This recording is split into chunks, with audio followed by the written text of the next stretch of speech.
हिंदू सिख ईसाई मुसलमान सबसे पहले है इंसान। रियासत का दर्जा बहाल करो, बहाल करो, बहाल करो। जय फरीकी गल करो, जय फरीकी गल करो, रियासत का दर्जा बहाल करो, बहाल करो, बहाल करो। हिंदू सिख ईसाई मुसलमान सबसे पहले है इंसान।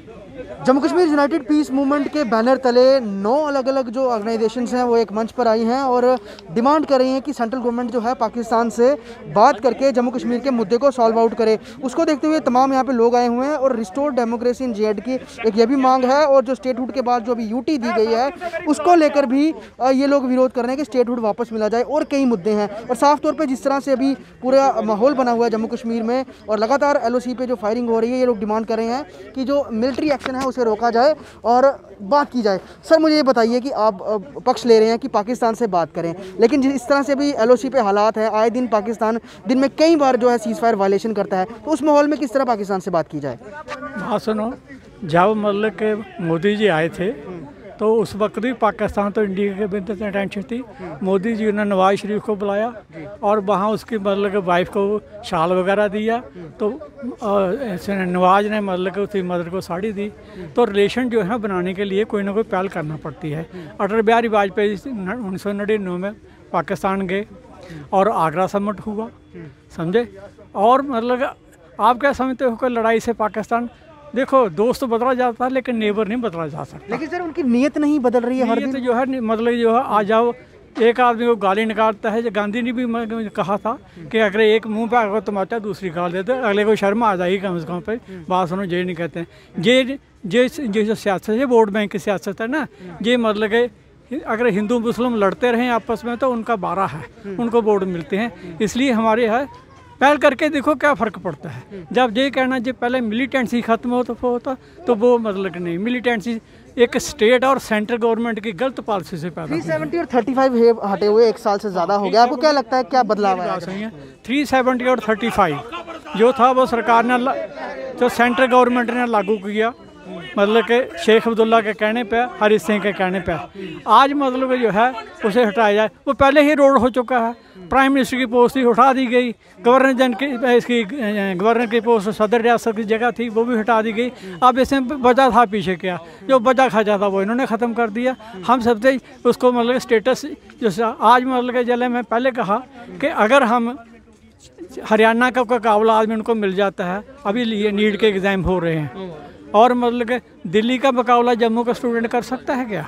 नहीं कर सकता। तो बेकारी होगी, गरीबी होगी, क्या करेंगे जाके। इसलिए हम सोचते हैं कि स्टेटस का जो है जैसे अगर 370 नहीं 371 जैसे हिमाचल को दिया है वो दे दो। तो स्टेट का कोई स्टेटस है मेंटेन हो, जो गरीब आदमी है जो नहीं दिल्ली का मुकाबला कर सकते। जो लोग जिस तरह से अभी गुपकार डिक्लेरेशन बना है, गुपकार डिक्लेरेशन जो भी बना है और उसको लेकर कल होम मिनिस्टर का बयान भी आया था कि जो भी सियासी दल गुपकार डिक्लेरेशन में है वो भारत के विरोध में ग्लोबल एजेंडा चला रहे हैं। तो आप भी एक किस्म से ये कह रहे हैं कि पाकिस्तान से बात करो। हम मतलब के वो एक पोलिटिकल क्लास है और महबूबा जो चीफ मिनिस्टर थी अलायंस किसके साथ थी? बीजेपी पर। मोहम्मद सैयद मुफ्ती साहब थे, उनकी अलायंस वाजपेयी के साथ थी। जब उनकी अलायंस थी तो मतलब के उससे पहले जो उमर अब्दुल्ला था वो वाजपेयी के टाइम में मतलब के डिप्टी स्टेट चीफ मिनिस्टर फारे रहा। तो ये उनको पूछिए कि उस वक्त तो अलायंस थी, एक दूसरे को बड़े मिलते थे, आज क्या बात हो गई। वो भाजपा के लीडर जानते हैं, जो स्टेट में वो जानते हैं, सेंटर वो जानते हैं, ये हमें नहीं पता उनके अंदर क्या खिचड़ी पक रही है। सर आपका क्या नाम है? शेख अब्दुल रहमान। सर मुझे बताइए कि अभी जिस तरह से सिनेरियो पूरे जम्मू कश्मीर में है, आप लोग डिमांड कर रहे हैं कि पीस मेंटेन किया जाए, स्टेटहुड वापस दी जाए। आपको लगता है कि केंद्र सरकार जिस तरह से नीतियां बना रही है, आने वाले समय में कितना समय लग सकता है स्टेटहुड में बनाने में, क्योंकि अभी यूटी का प्रोसेस भी पूरा कंप्लीट नहीं हुआ है? बात यह है कि जो 5 अगस्त 2019 का फैसला है वो इंडिया के हक में नहीं है, बल्कि वो इंडिया के खिलाफ है। क्योंकि हमने जो 370 के तहत इख्तियारात मिले थे उसमें से हमने कई चीज़ों के बारे में डिमांड की कि सुप्रीम कोर्ट का दायरा यहाँ लागू करो। हमने ऑडिटर जनरल का दायरा यहाँ लागू करवाया, हमने लेबर लॉज यहाँ लागू करवाए, हमने इलेक्शन कमिश्नर की जुरिस्डिक्शन को यहाँ तक फैलाया था कि ये गड़बड़ करते हैं। तो ऐसी हालत में जो 3 दस्तावेज़ हैं, इम्पॉर्टेंट कॉन्स्टिट्यूशनल दस्तावेज़ हैं, एक है महाराजा हरी सिंह का जो इंस्ट्रूमेंट एक्सेशन पर दस्तखत किए हैं, जिसमें उन्होंने लिखा है कि 3 महकमों की मैं एक्सेशन कर रहा हूँ, बाकी मामलों में इंडिपेंडेंट रहेगी स्टेट। और उसने उसके साथ ये भी लिखा है कि अगर कॉन्स्टिट्यूशन में इसके विपरीत कुछ लिखा गया तो मैं उसके पाबंद नहीं रहूँगा। ऐसी हालत में मुझे लगता है कि इन्होंने जो कुछ किया है, तो जो आज तक हुआ था, अब एक ही कॉन्स्टिट्यूशन ऑफ इंडिया को अमेंड कर दिया, जम्मू कश्मीर कॉन्स्टिट्यूशन अबंडेंट हो गया और अब सिर्फ महाराजा हरि सिंह का इल्हाक रहता है। सर, जम्मू कश्मीर के कॉन्स्टिट्यूशन की वजह से आज तक अभी गोरखास को यहाँ पे राइट नहीं मिले थे, वेस्ट पाकिस्तानियों को नहीं मिले थे, और जो बेटियां जिनकी बाहर शादी थी उनको राइट उनके खत्म हो जाते। लड़ाई लड़ रहे थे और इनके लिए लड़ाई लड़नी चाहिए, लेकिन इसके लिए पूरे के पूरे फैसले को ही बदल देना चाहिए, ये तो गलत बात है।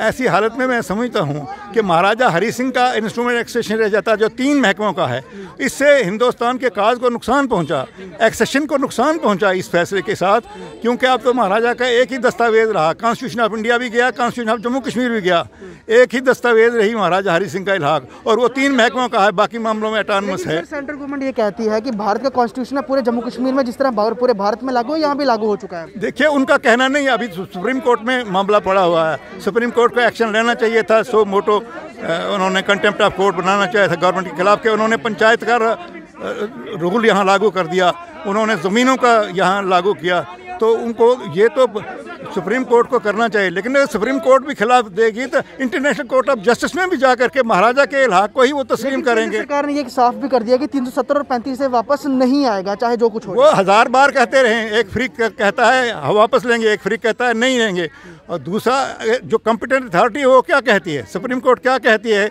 और इंटरनेशनल कोर्ट ऑफ जस्टिस क्या कहती है, वो फैसला हतमी होगा। और ऐसी हालत में मुझे लगता है कि इन्होंने इल्हाक को कमज़ोर किया है ये फैसला करने से, क्योंकि अब सिर्फ महाराजा का एक इल्हाक बाकी बचता है, जो कॉन्स्टिट्यूशन थे इंडिया का और रियासत का वो ख़त्म हो गए। ऐसी हालत में इस इल्हाक को कमज़ोर किया, जो जितने हमने सुप्रीम कोर्ट और इलेक्शन कमीशन और ऑडिटर जनरल वगैरह यहाँ लागू करवाए थे, वो सब नल एंड वाइड हो गए। महाराजा के इलाके में सिर्फ 3 चीज़ों का इल्हाक है, 3 महकमों का है, defence, foreign affairs and communication, इसके अलावा बाकी स्टेट के ऊपर कोई डॉक्यूमेंट लागू नहीं होता। तो ये Jammu Kashmir united peace forum के अंतर्गत पीस मूवमेंट के अंतर्गत कई ऑर्गेनाइजेशन आई हैं और ये डिमांड कर रहे हैं कि जो भी मिलिट्री एक्शन चल रहा है इसे बंद करके पाकिस्तान से पीस टॉक किया जाए। वहीं दूसरी ओर जो जम्मू कश्मीर से जो डोमिसाइल की वायलेशन हुई है उसे बंद किया जाए, और दूसरी बात स्टेटहुड वापस दी जाए। इस तमाम मुद्दों पर ये लोग अपना ये प्रदर्शन कर रहे हैं और न्यू लैंड लॉर्ड के भी अगेंस्ट हैं। जिस तरह से बाहर देश के लोग अब जम्मू कश्मीर में आकर जगह ले सकते हैं, उसके भी विरोध में ये पूरा मंच जो है इस समय सरकार का विरोध कर रहा है। अब क्या कुछ असर होता है इनके पूरे विरोध का, ये देखना लाजमी रहेगा। वीडियो जर्नलिस्ट पवन शर्मा के साथ ख्वाहिश पटेल, स्टेट टाइम्स जम्मू।